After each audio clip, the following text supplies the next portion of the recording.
Hola, ¿qué tal chicos? Estamos transmitiendo desde Bellas Artes, como se darán cuenta, miren, ahí está Thanos. Saluda Thanos. Hola. Bueno, el día de hoy vamos a transmitir desde, como se darán cuenta, la Feria del Libro. Es la 11ª Feria del Libro. Estamos, bueno, vamos a girar un poco la cámara de la parte trasera, permítanme tantito. Y pues vamos igual a entrar a una conferencia, ¿vale? Espero se escuche bien, estoy apenas probando con este nuevo micrófono y vamos de igual forma a realizar algunas entrevistas. ¿Qué les parece? A ver, vamos a girar.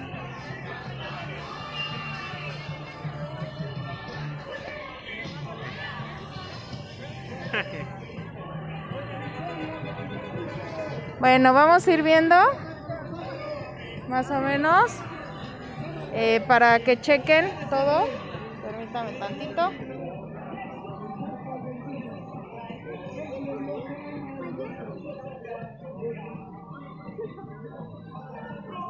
No, mano, pues.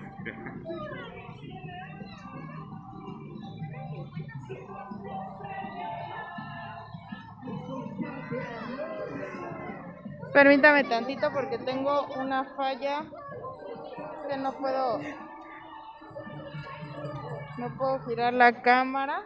Bueno, igual y la llevamos así porque no la puedo girar. Para que vayan viendo a través de bueno, vamos viendo todo lo que son los libros que pues hay gran variedad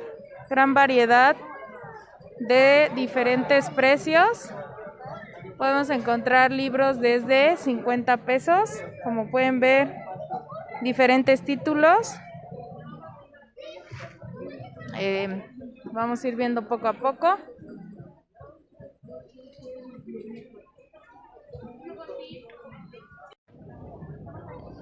A ver, creo que se cortó el video. Miren, estamos aquí a través de la Feria del Libro, como habíamos comentado.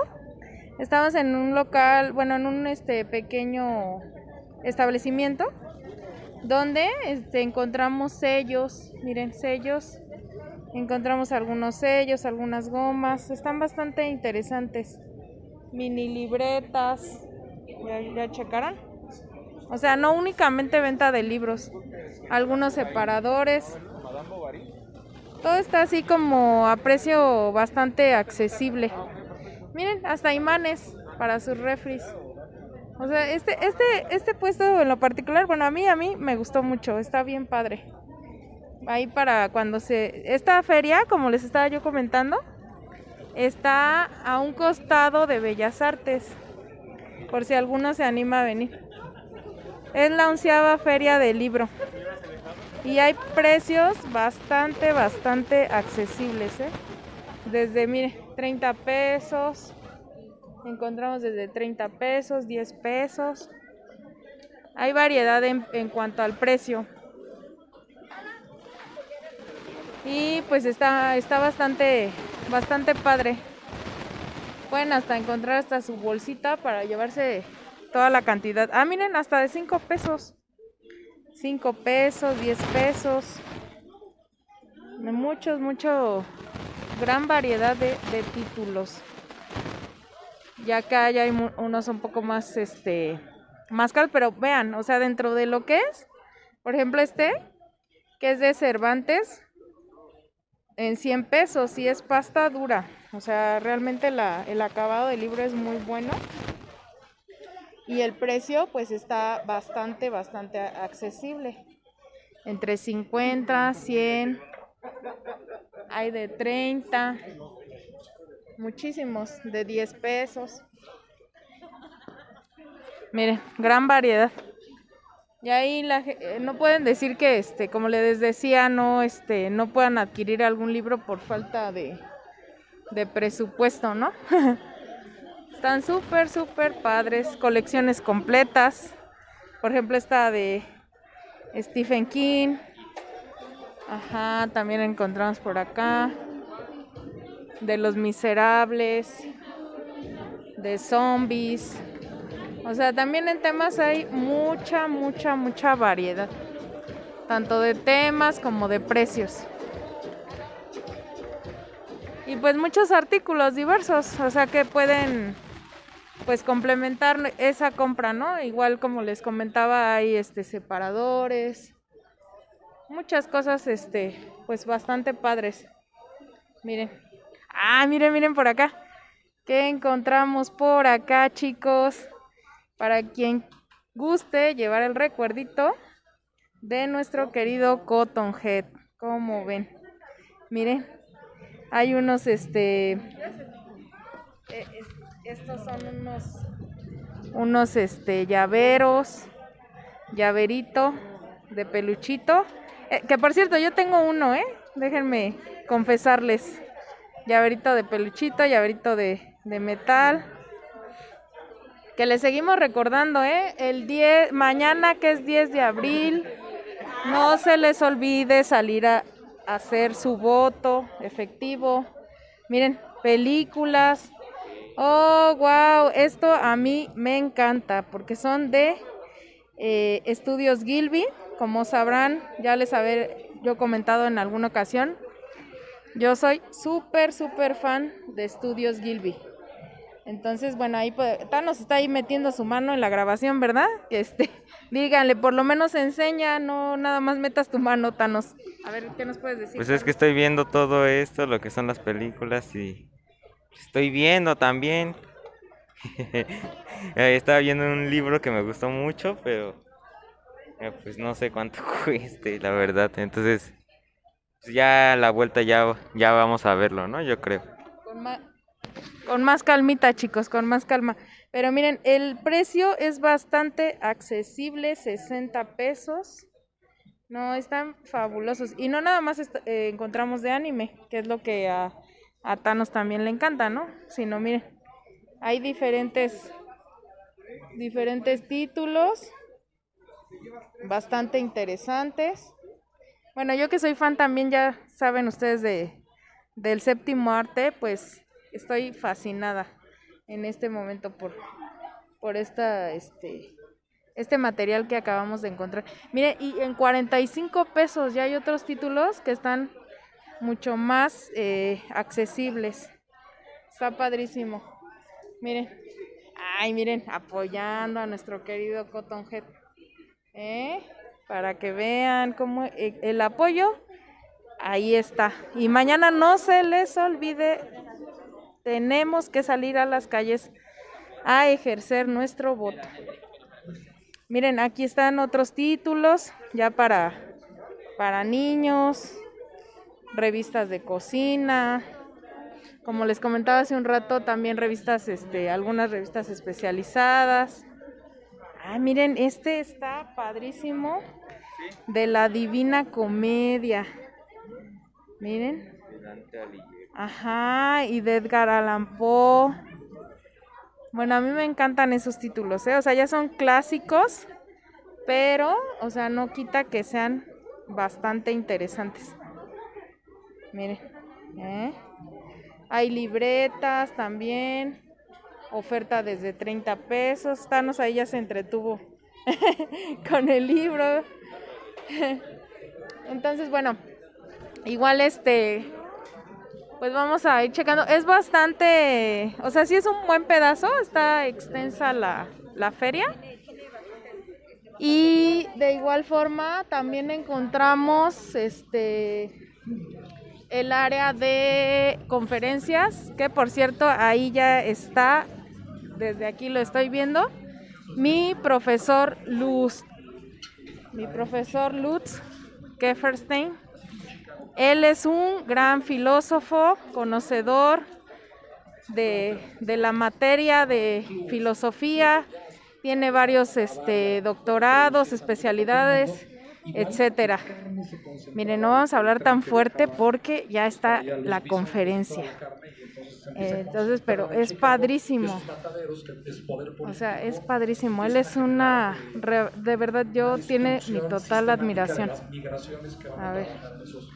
Entonces este libro lo que cuenta es como una migración lituana que es la que está llegando en 1905 a Chicago, está sustituyendo a una migración irlandesa que ya se convirtió en policía y está pegando. Él nos va a hablar al respecto de su libro, del cual espero poder hacerles una toma más cerca para que la puedan apreciar. Histórica surge de una investigación musical y me parece fascinante. Me gustaría que nos platicaras un poco cómo fuiste cambiando y qué fuiste descubriendo en esa investigación. Pues comenzó porque lo primero que llamó mucho mi atención vamos a escuchar la genealogía y la relación política, la relación que existe entre la historia política de los Estados Unidos y la música negra, la tienen clarísima, pero clarísima los negros en Estados Unidos. O sea, había una cantidad de fuentes enorme, ¿no? De fuentes no solo de músicos, o sea, todos los libros de música negra, todos hablaban de política. Y todos los libros de intelectuales negros de política hablaban de música. Todos, ¿no? Creo, amigos, que a un costado está su libro. Ah, miren, ahí lo están presentando. Nací en una familia negra. Entonces, dejen algún acercamiento en lo que es la mesa donde está exhibido. ¿No? Eres negro, eres músico por nacimiento. Y John Coltrane llegó a ser candidato a la presidencia de los Estados Unidos. Eso es un dato que casi no se conoce, ¿no? Exacto. Y entonces él estaba durísimo. Vamos a ver su libro. Y claro, sabía que no tenía oportunidades de ganar, pero eso no importa. Es un libro súper padre, ¿no? Se lo recomiendo mucho. Bueno, aquí está al revés.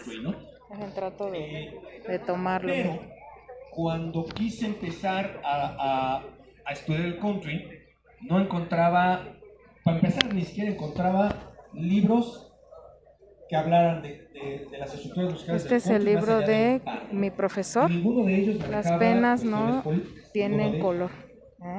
Se lo súper recomiendo. Vamos a seguir en la plática. Además estuve en Estados Unidos, es un viaje de varias semanas, de 5 semanas en muchas ciudades de Estados Unidos, yendo a las bibliotecas, a las universidades, viendo archivos, ¿no? Durante la conferencia, amigos, voy a dejar un poquito de hablar para precisamente hacer la grabación. Que además tenía un disco y el libro se llamaba Esa bella música entre nosotros. Y entonces era la historia del folk norteamericano. Dije, a ver, pues eso debe estar muy interesante. Entonces, cada canción es un capítulo del libro, ¿no? O sea, dentro del disco, una canción por capítulo. Y la primera canción se llama Napoleón cruzó el río Rin. Así. Y está descrita en el texto como una de las primeras grabaciones que hubo de música folk precursora del country norteamericano. Entonces, esto sí tiene que ver con lo que estoy yo queriendo encontrar. Puse el disco y lo primero que se me vino a la cabeza fue así de absurdo, así de absurdo, pero es que los descubrimientos así son absurdos de cierta manera.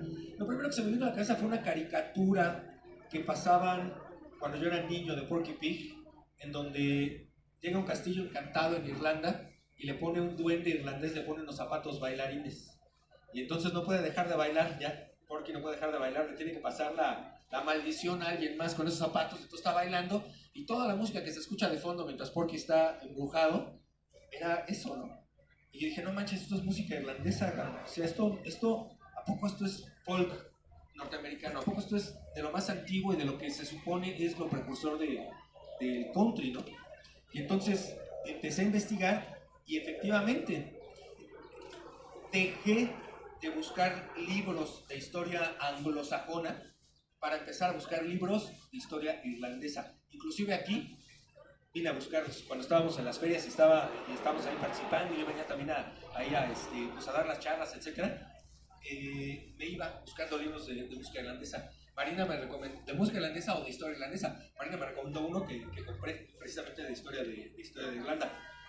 Entonces, y ahí sí, otra vez, se empezaba a observar la relación tan intrínseca que tiene para los irlandeses la música y su revolución. Y empecé a notar los paralelismos de construcción, ¿no? De construcción que había, culturales, entre la música africana y la música irlandesa, porque resulta que los irlandeses, así de blancos, así de pelirrojos, así de celtas como se observan, pues fueron esclavizados también, y fueron perseguidos por los ingleses, y hubo duros genocidios. Los bardos fueron prohibidos, imagínense, eran los historiadores de la época. En aquellos tiempos la gente no sabía leer ni escribir, entonces la manera de llevar la historia era a través de la tradición oral. Pero tú cuentas una historia y no te vas a acordar, pero una muy buena manera de recordar cada palabra de lo que fue escrito o dicho o interpretado por alguien es haciendo la canción. Todos no sabemos las de Juan Gabriel al puro tiro, aunque estén en el inconsciente. A lo mejor ni siquiera es que ponga uno el disco. Yo no pongo discos de Juan Gabriel, pero me las sé todas.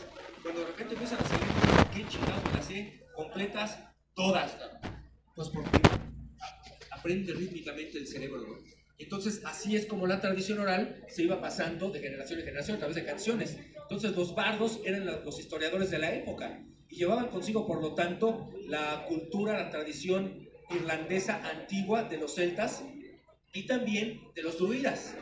El asunto es que cuando llega primero el catolicismo a Irlanda y posteriormente el anglicanismo con Enrique VIII, empieza a haber un embate durísimo contra toda aquella memoria histórica que no acepte el catolicismo romano cristiano como la religión única.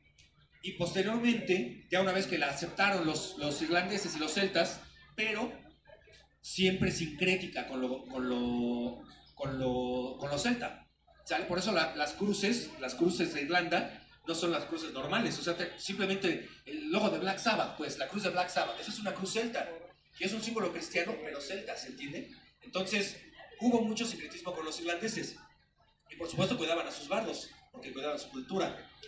Los bardos se acabaron, fueron aniquilados, masacrados por Elizabeth I. Yo escucho constantemente como dicen, no, es que si gobernaran las mujeres no habría guerras, habría paz. No es cierto, la historia nos indica otra cosa, nomás hay que leer historia. Gobernante, hombre, mujer, eso, o sea, llega a ser, no todos, siempre hay excepciones, pero tiene una fuerte tendencia a imponer sus puntos de vista a una costa de la muerte y del sufrimiento de los otros. Entonces, pues, ponemos nombres de emperadores, vamos a tener pueblos masacrados cuando son emperadores, sin importar si fueron mujeres u hombres. Entonces Elizabeth I hizo una masacre de irlandeses durísima y de bardos, ahí se acabaron los bardos. Los druidas se acabaron con los católicos, pero lo que ocurrió fue que los druidas, muchos de ellos se convirtieron al catolicismo, se hicieron monjes. Entonces, y muchos bardos originalmente también. Entonces los monjes irlandeses católicos, que en realidad pues estaban haciendo sincretismo, mucho como lo que pasó aquí, ¿no? Con el Templo Mayor y todo esto, sincretismo, pues la Villa de Guadalupe, que es mexica, pero también es pues, católica. Protegían sus textos, sus composiciones musicales y rescataron la música y de hecho fueron de gran importancia para la generación de lo que se conoce como música politónica y polifónica, porque antes se cantaba solo en un tono, ¿no? En un tono, eran muy monótonas las composiciones de la Edad Media, pero los irlandeses no. Lo que hacían era empezar a combinar los coros de los monjes adultos con los coros de los monjes niños, huérfanos, que eran recogidos por los monjes, y entonces empezaban a tocar en octavas. Entonces, al mismo tiempo estaban tocando un do 8, o sea, en la octava, si me permiten la cacofonía, pero estaban los niños cantando en una 2 octavas más arriba. Y entonces era la misma nota, do, pero se oía pues, como si tuvieran efectos, ¿no? Y empezaron a jugar con cánones, empezaban a hacer cánones, se cruzaban. Y ahí empezó a surgir la polifonía, que es la herencia de los irlandeses al mundo entero, así tal cual. Porque los africanos no tenían polifonía, tenían polirritmia.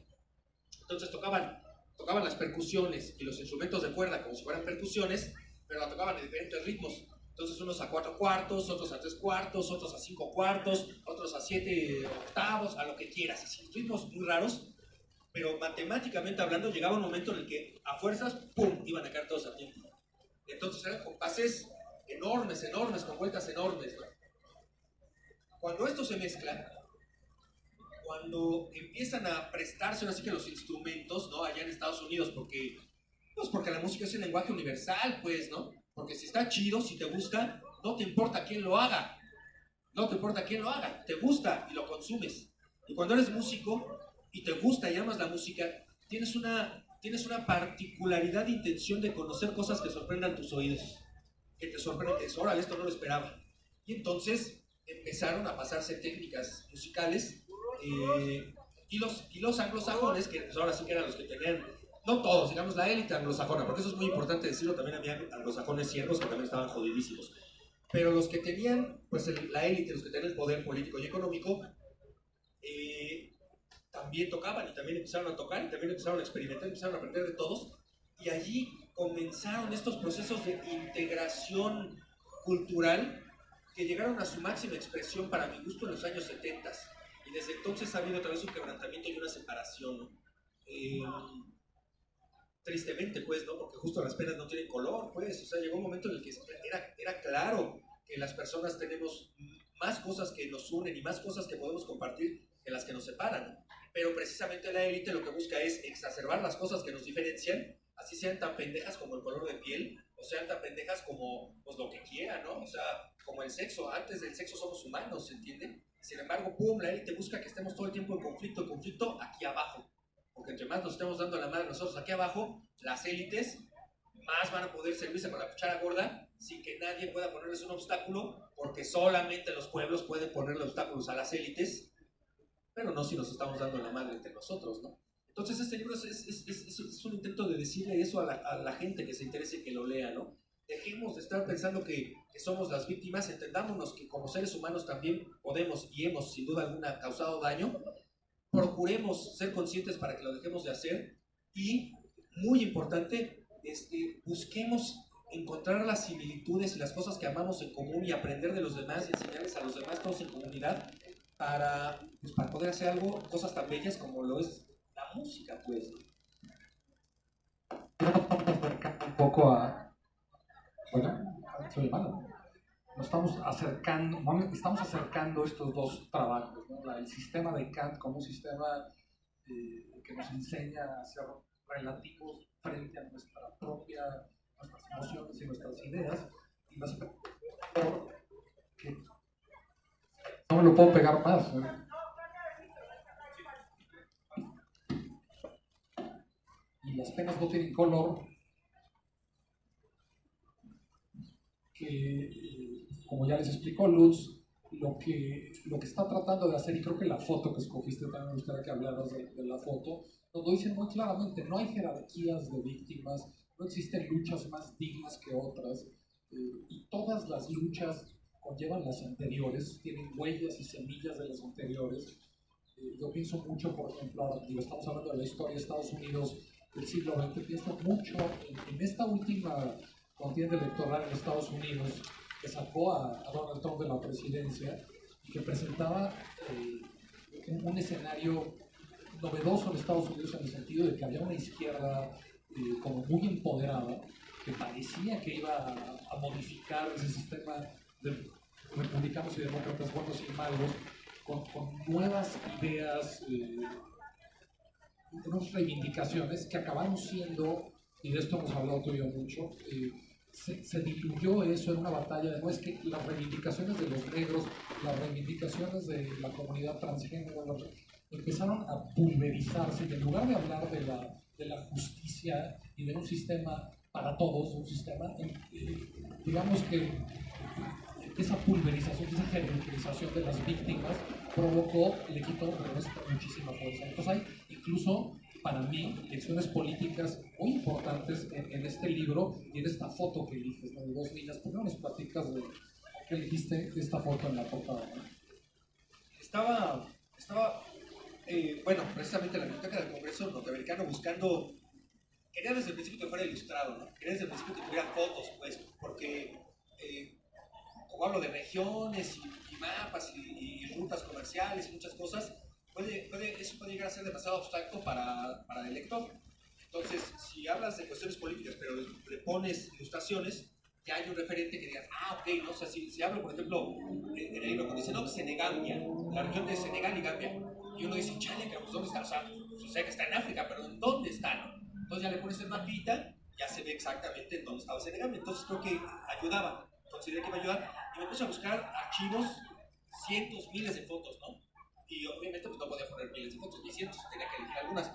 Pero en cuanto vi esta foto, me impactó muchísimo, pues, ¿no? Me impactó muchísimo. Simplemente hay que verla. Es la mirada de una niña blanca que está mirando así como hacia el horizonte, y la mirada de una niña negra tras ella con timidez viendo hacia la cámara. Y ambas, claramente, producto de una sociedad de fuertes diferencias socioeconómicas, conviviendo en lo que se conocían a principios del siglo pasado, del siglo XX, como los campamentos Hoover, que hizo el presidente Hoover precisamente, porque había tanta pobreza que las personas ya, o sea, perdían todo lo que tenían, se iban todos, se intentaban ir a California porque se decía que era el paraíso, llegaban a California y pues sí había mucho trabajo, pero había tanta gente buscando trabajo que les pagaban una miseria, no les alcanzaba para nada, y entonces empezó Hoover a subvencionar estos campamentos que les daba asilo a los trabajadores, terminaban viviendo allí y convivían todos los colores, convivían allí. Y después ponían ciertas actividades, eran también autogestivas, autoorganizadas, un proyecto muy interesante, que por supuesto también contó con cualquier cantidad de enemigos, porque pues el gobierno, porque tiene que estar manteniendo gente, ya saben todas esas cosas, ¿no?, que se dicen. Y este en particular, en cuanto la vi me impactó y supe que yo quería que esa fuera la portada del libro, ¿no? Los diseñadores de Penguin, porque fue editado en Penguin, me preguntaron primero cómo quieres que sea el concepto de la portada, y les describí la foto. Me ofrecieron una muestra, pero no me gustó para nada, porque me pareció ficticia, ¿saben? O sea, se veía claramente que no era, que era hechiza, pues, que eran modelos que estaban intentando representar lo que yo les había dicho y que no tenía nada que ver con una situación de verdadero sentimiento, pues, ¿no? Como el que claramente se ve en esas niñas. Además de que qué puede representar más la esperanza, la integración, la fragilidad humana, que pues la pobreza femenina, blanca y negra, ¿no? Además amistades. Entonces para mí lo tenían todo, ¿no? Lo tenían todo. Y el libro pues habla de eso, de la música de los blancos y de la música de los negros en conjunto, haciendo una nueva, no solo una nueva corriente musical, sino que por más que se crea lo contrario, por más que se pretenda tal vez desde ciertos sectores decir lo contrario, Estados Unidos no es una nación de blancos, es una nación multicolor, es una nación de migrantes, conviven allí de todas las culturas, ¿no? Algo que a mí me impactó mucho, hace un mes estaba en Dallas.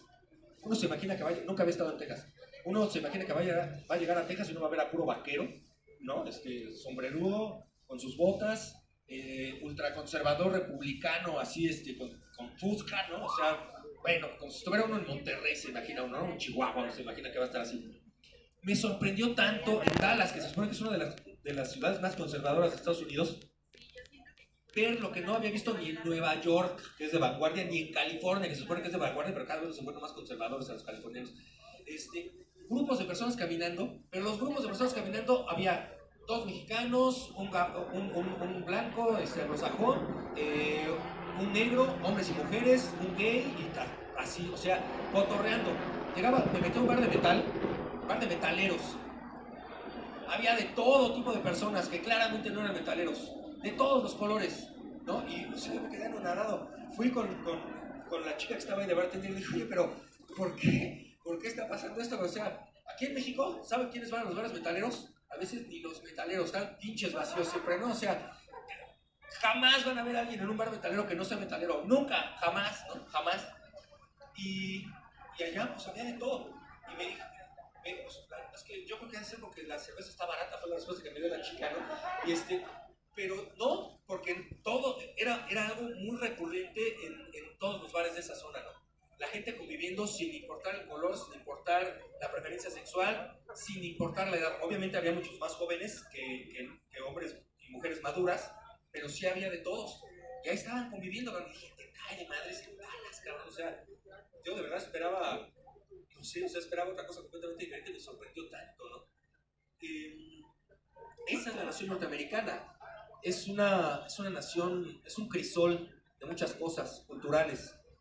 Eh, y sí sería bastante conveniente que las personas le echaran un ojito a Estados Unidos, no porque está pasando, pero obviamente también hay mucha injusticia, mucho capitalismo, mucha ambición, mucha moralina, mucho brutalismo, pues claro, ¿no? Porque es una nación que congrega todo de todo. Entonces pues sí, es una nación extraña, pero la neta, qué buena música hacen los cabrones, ¿no? O sea, los odie uno, sean imperialistas, sean capitalistas, lo que uno quiera, pero qué pinche buena música hacen los norteamericanos. Hay una, creo que la vez pasada te lo pregunté, pero otra vez me acordé de esta reflexión. El libro, la narración que haces, invita a una reflexión más amplia en el sentido de que esta música que estudias, esta música popular norteamericana, se convirtió en una música universal. Hay una dimensión de, como de evangelio, ¿cómo llamarlo?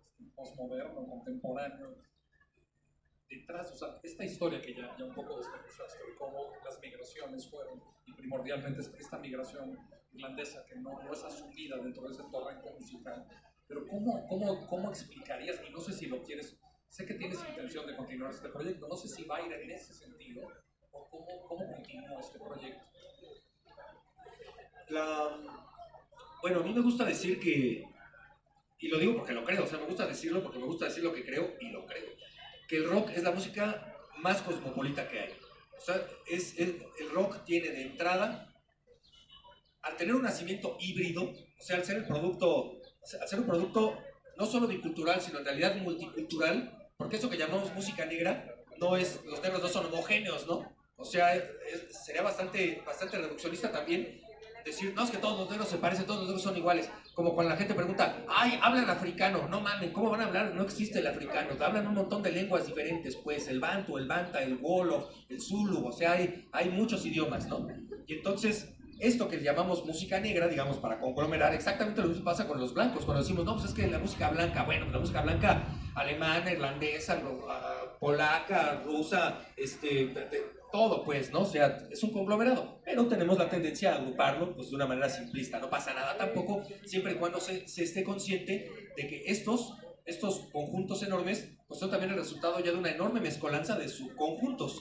Entonces, de entrada, cuando se mezclan dos tipos de música, dos géneros grandes que son conocidos popularmente como la música negra con la música blanca, pues ya son muchísimos los estilos musicales los que se están mezclando. Entonces, de entrada, el rock ya es eso, porque además sí estaban en aspectos completamente diferentes la polirritmia africana y la polirritmia europea. Entonces, se mezclan. Ya de entrada es música muy rica. Pero por ello mismo, el rock, como ningún otro género musical, el que me pongan, está abierto a integrar elementos creativos, novedosos de cualquier otra cultura y cualquier otro pueblo. Y entonces hay grupos de rock que le meten sus instrumentos y sus sonidos y sus escalas árabes y lo puedes escuchar. Y por supuesto, un enorme movimiento de rock latino, ¿no? Y dentro del rock, que se conoce como rock latino, que además tiene dos grandes representantes que serían el pueblo mexicano y el pueblo argentino, se escucha el sonido argentino en el rock latino, se escucha el sonido mexicano en el rock mexicano, y tienen una influencia enorme, particularmente la música mexicana tiene una influencia enorme en los Estados Unidos, en California y en Texas, ¿no? Durísimo, o sea, la influencia que tiene México sobre las composiciones musicales, particularmente del rock en esos dos estados, es enorme, enorme. Carlos Santana, pues, o sea, ¿quién más ha influenciado la música norteamericana desde México que no Carlos Santana, pues, ¿no? Otro grande músico que me parece un genio es Omar Rodríguez, de un grupo que se llama Mars Volta, ex esposo de Jimena Sariñana, que bueno, pues, qué lástima que se divorciaron, porque a mí me parece que hacía una pareja extraordinaria, pues el cuate es un genio, y Jimena Sariñana es muy simpática, muy amable y muy bella, y bueno, pues, bueno, así es la vida, ¿no? Ya que me rompen el corazón cuando las historias de amor no se realizan. Pero es un genio, y él también pues, ha influenciado muchísimo la música norteamericana, Omar Rodríguez, bueno. Pero además resulta que grupos en Mongolia haciendo rock, con claras influencias asiáticas, y no solo asiático-chinas, sino mongoles. Déjame compartirles algo que me llenó de alegría y de orgullo durísimo, hace como 3 semanas. Me llegó una notificación de Google y decía, su nombre fue citado, ¿no? Porque en Google Academics te dice cuando te citan en otros libros. Entonces me llegó una notificación, su nombre fue citado. Entonces me metí a ver, bueno, un chavo en la Imperial London School, o sea, en la Escuela Imperial de Londres, en su tesis doctoral, citó mi libro, un libro que es, bueno, un texto enorme de heavy metal que hice hace años, lo citó en su tesis doctoral sobre el heavy metal chino. Y entonces está ahí haciendo un análisis y pone así, lo puse y dije, guau, puso, la mejor interpretación es la de Lutz Kefferstein, cuando dice que el heavy metal desde sus propios orígenes es dialéctico y que por eso hay tantos subgéneros, dentro de los cuales la base es Black Sabbath y la otra base es Led Zeppelin. Y dije, órale, güey. ¿Qué es lo que estoy queriendo decir con esto, no? Que el rock se difunde y acepta los elementos culturales de todas partes, ¿no? Y entonces hay un movimiento de heavy metal chino, con sonidos chinos. ¿Y cuál es el sonido chino? Las pentatónicas. Las pentatónicas. Ese es el sonido asiático. No son escalas mayores y menores, o sea, no son do, re, mi, fa, sol, la, si, do, ¿no? Como lo haríamos aquí, sino que se saltan notas y entonces solamente tiene 5 y se oye ese sonido de tan, tan, tan, tan, tan, tan, tan, tan, tan, tan, tan, tan, tan, tan, que inmediatamente se escucha asiático, ¿no? O sea, y no son clichés, es el resultado de que así suena efectivamente, ¿no? Y pues eso es el rock. Ahora, ¿de qué se trata? ¿Hacia dónde quiero llevar yo la segunda parte de la investigación? Quiero ya enfatizar y demostrar cómo el rock sí cambió el mundo occidental a partir de los 60s, ¿no? Los 60s no hubieran sido lo que fueron con toda la revolución que trajeron, la revolución sexual, que hoy en día hay fuertes embates reaccionarios para que regresemos a los tiempos puritanos de Victoria, la reina virgen en el siglo XIX, y se quisiera erradicar todos esos enormes avances de libertad en materia sexual que se tuvieron durante los años 60. Bueno, enorme revolución la de los 60 en materia cultural, en materia musical, en materia sexual, en materia de lo que quieran, intelectual, literaria, cinematográfica. Fue un boom. Para mí la mejor década del siglo pasado y probablemente de la historia de la humanidad fueron los 60s y de refilón tantito los 70s, digamos, ¿no? De refilón un poco los 70s. Y entonces eso, ¿no? O sea, que esa sea mi tesis fundamental. Ya hice todo el análisis de lo que tuvo que pasar para demostrar que el rock de entrada es político, ¿se entiende? O sea, el rock de entrada era música fuertemente influenciada por acontecimientos políticos que sirvió también como catalizador y alimentador de esos mismos acontecimientos políticos para acelerarlos y que el mundo cambiara completamente. O sea, pensemos el tipo de mundo que se tenía antes de los 60s y el tipo de mundo que se tiene post 60s, con una velocidad muchísimo mayor para transformarse, para aceptar las transformaciones, independientemente de que siempre va a haber posturas reaccionarias y siempre va a haber posturas que quieran regresar a la subjetividad y si no a lo cosmopolita, digámoslo así, ¿no? Y también, claro que sí, hacerle un homenaje a todos esos grupos que tanta felicidad nos han traído, ¿no? Les puedo yo garantizar que después de los Estados Unidos e Inglaterra, México es el país más rockero que le siguen. O sea, y dentro de todo lo que nos gusta, tal vez porque somos también de cierta manera tradicionales y románticos y nostálgicos, pero los 60s y los 70s musicalmente hablando siguen súper vivos en México, como no ocurre en Europa, pero sí en Estados Unidos. En Estados Unidos, donde vas, música de los 60s y de los 70s, sin importar al lugar al que te metas. O sea, sí lo ven como su producto cultural durísimo. Nunca te he preguntado esto, yo como guitarrista, cuando me di cuenta de que la escuela pitagórica, estos filósofos griegos antiguos, veía en el número y en las cuerdas, o sea, los instrumentos de los griegos, los laúdes no tenían los trastos, no estamos, digamos, no eran fraccionada la cuerda para que sonara exactamente al centro, a la cuarta, digamos, como hace un instrumento con los trastos, como un violín, ¿no? Pero ellos hablaban de la música de las esferas. Estoy tratando de encontrar una analogía que entiendo y creo que da pie para que nos des tu definición o cómo filosóficamente entiendes la música. O sea, esta idea pitagórica del universo, la música de las estrellas, los elementos del universo se mueven de acuerdo a una música, a unas normas, a unos códigos, ¿no? Que para los griegos estaban en cómo vibraban la cuerda, el misterio de sonabas el laúd y entonces la cuerda, si la tocabas exactamente al centro, no se apagaba, la cuerda seguía vibrando, porque ese punto, ese medio, era un punto mágico, que ellos no entendían de valles y de crestas y de frecuencias, no tenían esas palabras, ni físicamente podían analizar el sonido, pero entendían que ahí, ese punto, y además luego veían que en el cuarto, en subdivisiones que eran elegantes para ellos, tercios, medios, cuartos, pasaban cosas con la cuerda. Entonces, a partir de ahí, la astronomía, un montón de reflexiones, pero siempre usando a la música como una metáfora que explicaba al universo como un conjunto en movimiento, un conjunto dinámico. ¿Cómo, como filósofo, definirías la música? Es una pregunta extraordinaria, es maravillosa y de nueva cuenta, siempre unos pocos de antecedentes. Esta concepción del universo creado a través de la música es precisamente una concepción celta. O sea, es una concepción celta que además ha permanecido en Irlanda a quienes les gusta pues, su cultura tradicional, ¿no? Dentro de ellos, por ejemplo, J.R. Tolkien, el clásico de clásicos escritor, ¿no? Y entonces se narra cómo los dioses, al momento de crear el universo, y particularmente el dios mayor, Lud, así se llamaba, el dios de la música, ¿no? Lud, dios principal, organiza una orquesta, ¿no? Y entonces empiezan a tocar, ¿no?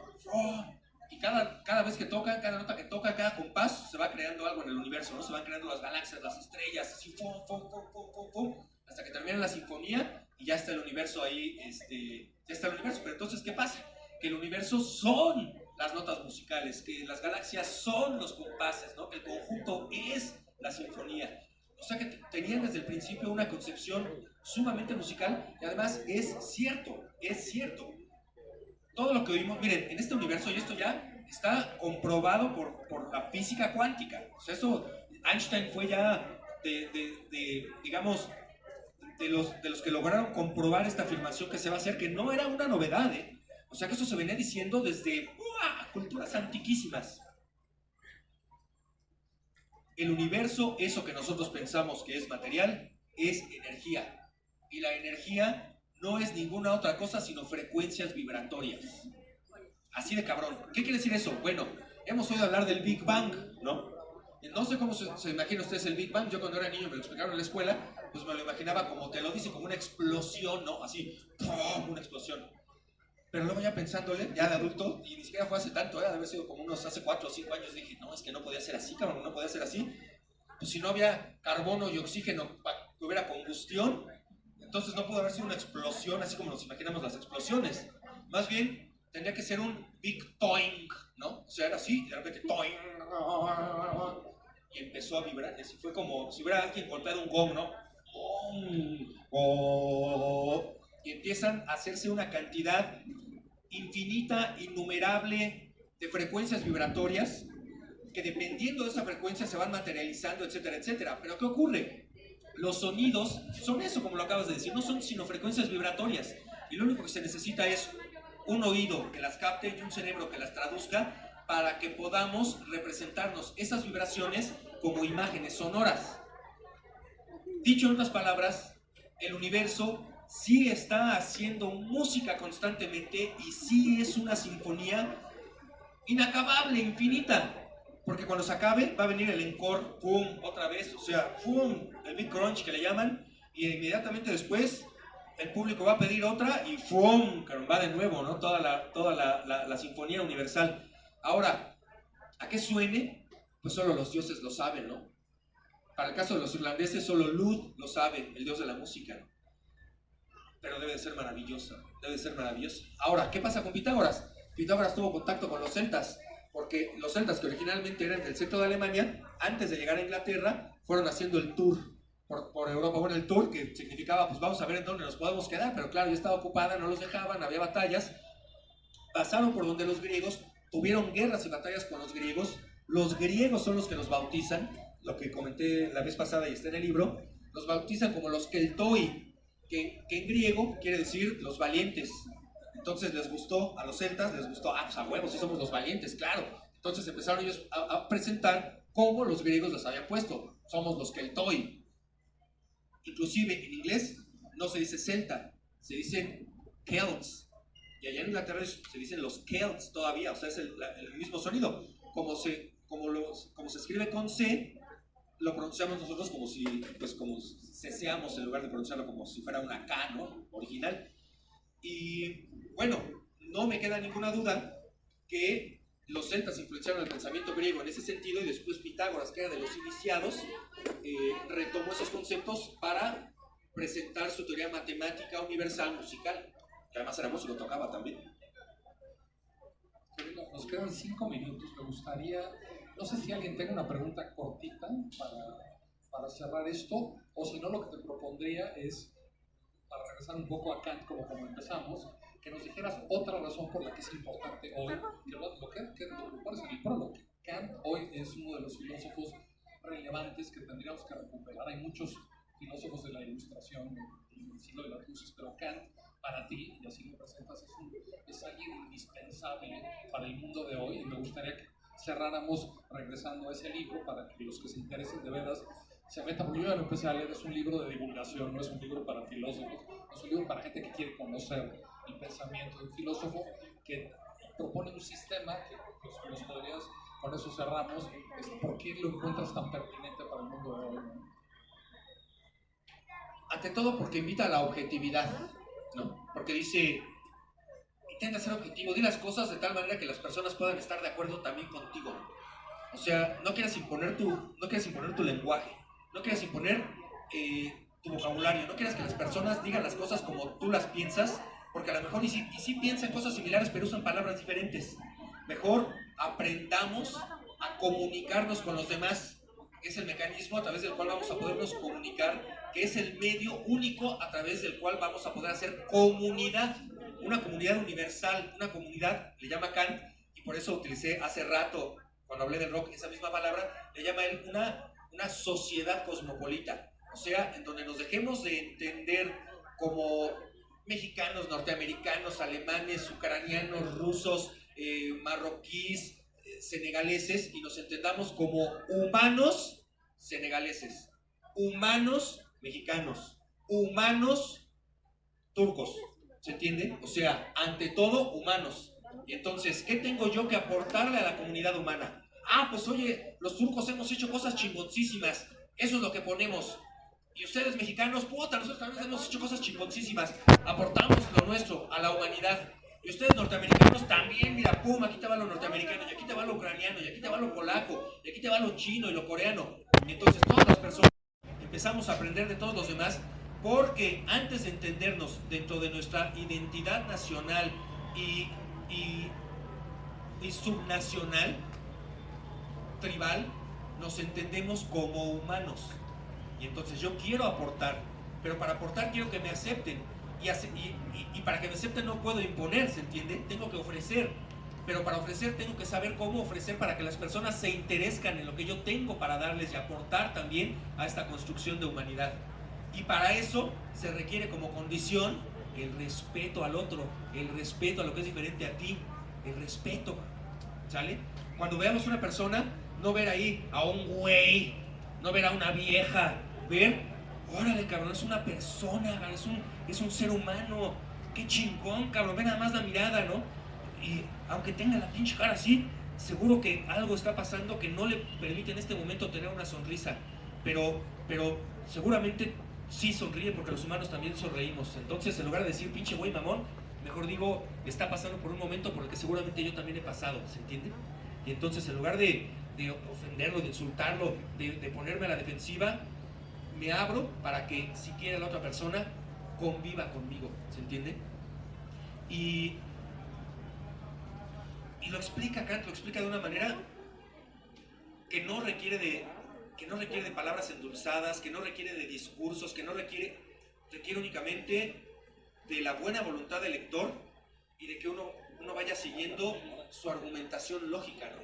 O sea, ¿quieres esto? Pues entonces se debe de aceptar que si lo que queremos es una humanidad integrada con paz eterna, entonces se tiene que aceptar que los medios son eso, ¿no? Portarte respetuosamente con los demás, estar dispuesto a enseñar lo que tienes, no con tu lenguaje, sino con un lenguaje que pueda ser comprensible para todos, y estar dispuesto también a escuchar lo que tienen los demás, y ser tolerante y paciente de tal suerte que además, aunque no lo entiendas a la primera, no por ello descartes, sino estés dispuesto a seguir escuchando para entender lo que te quieren decir. Me gusta mucho dar esta última explicación con la que voy a cerrar esto para ceder el micrófono a quien sigue. En el alemán el verbo verstehen tiene, que es entender. Verstehen significa entender. Entonces, en alemán se dice así, verstehen, y tiene dos partes. El ver, que es el prefijo, y stehen, que es el verbo. Entonces, lo que produce el prefijo ver es una modificación esencial en el verbo al que le antecede, o sea, se transforma completamente. Y stehen significa estar erguido, eso significa estar así. Stehen. Entonces, verstehen, que significa entender en español, lo que requiere es que estés en la capacidad de moverte de donde estabas, ¿se entiende?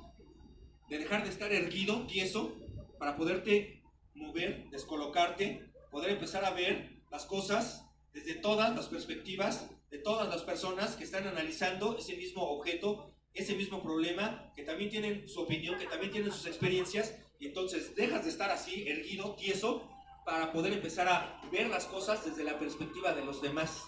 Eso no significa que de manera inmediata tengas que estar de acuerdo con ellos, pero sí significa que vas a poder entender, que vas a poder saber por qué las personas piensan que están en lo correcto. Y cuando tú entiendas eso, vas a poder saber que es más fácil acordar con ellas, porque ahora también puedes ver las cosas desde donde ellos las ven. Y hasta que no logres ver todas las perspectivas respecto de eso, no se puede decir que hayas entendido ningún fenómeno. ¿Se entiende? Entonces, es portentoso lo que se está planteando en el sistema kantiano. Es portentoso, porque pues las personas vamos por la vida pensando que nuestra visión de las cosas es la correcta, es la adecuada, es la única, y todos los demás que no estén de acuerdo conmigo son pendejos o son malos. Nada más hay de esas dos sopas. O necios, si no me quieren, ya se dieron cuenta que tengo la razón, nomás no lo quieren aceptar, ¿no? Y no es así. Que eso que dice que ahora no he entendido ni madres, ¿no? O sea, nada más aprendiste un discurso, aprendiste un modo de interpretar las cosas, te casaste con él porque fue el primero que pudiste aprenderte y memorizarte, y ya dijiste, bueno, esto es la verdad absoluta, y eso te resta toda posibilidad de entender los fenómenos, porque hasta que no puedas ver las cosas desde la perspectiva de los demás que no concuerdan contigo, no has entendido el fenómeno. Y eso va para todos. Pero el asunto es que yo no me puedo responsabilizar de las acciones de los demás, pero sí me puedo responsabilizar de las mías. Y entonces, si yo quiero vivir en un mundo de paz, de respeto, de justicia, de amor, entonces tengo yo que volverme el ciudadano ejemplo de la sociedad en la que yo quiero vivir. O sea, ser un ciudadano que respete, que ame, que obre justamente, que sea honesto. Y ya si los demás no lo hacen,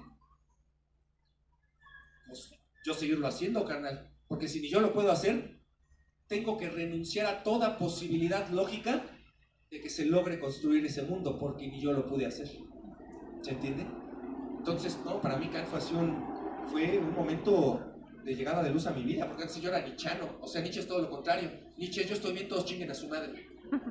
Y así era yo, como todo adolescente que lea Nietzsche, ¿no? Como la chamaca que pasó hace rato, la chamaca que se le mienta a la madre aquí a los ponentes, porque nada, que no sé qué. Dije, pues mira, comprendo a la chica porque está encabronada, porque es adolescente, yo también fui adolescente, también estuve encabronado, y todo lo que sonara a autoridad y que me llevara a la contraria, no lo podía soportar. Y ahí iba yo pendejando por la vida, sintiéndome mucho. Pues no, hermano, no. Hasta que llegó este señor a mi vida y dije, pues este güey dice que está bien, pues este güey dice que está bien, porque sí quiero eso, pero para llegar a eso no tienen que ser todos como yo. Más bien yo tengo que ser como todos, ¿no? O sea, ese es el asunto, pues, ¿no? Pues muchas gracias, Luz. Kant, para el siglo XXI, y las penas no tienen color. Ahí tiene Marina ejemplares. De veras, les recomiendo que lean esta historia de la música y que se den un clavado en el pensamiento de Manuel Kant. Aquí va a estar un rato, para además se lo llevan firmado por Lutz. Entonces, pues muchísimas gracias, Luz. Damos paso a, ya está aquí Zurita.